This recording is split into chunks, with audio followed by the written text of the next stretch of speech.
how to explore trending content on Snapchat. Hi everybody, welcome back to our channel. In this video, I'll be showing you the procedure on how can you explore trending content on Snapchat. In order to explore trending content on Snapchat, you could first go to Spotlight section.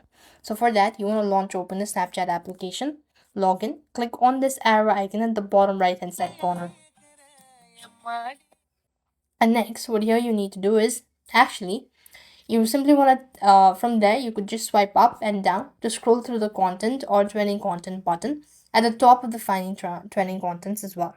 So you could just click on this search bar, or you could just go ahead and tap on the search bar and type in trending content, and this way you should be able to locate trending content on Snapchat. So this is the way you could do it. So, and in other key way, you could also try updating the app to the latest version. That can also help you out. So that's it. I hope your video was helpful. Make sure to like, share, and subscribe. Thank you for watching. See you in the next video.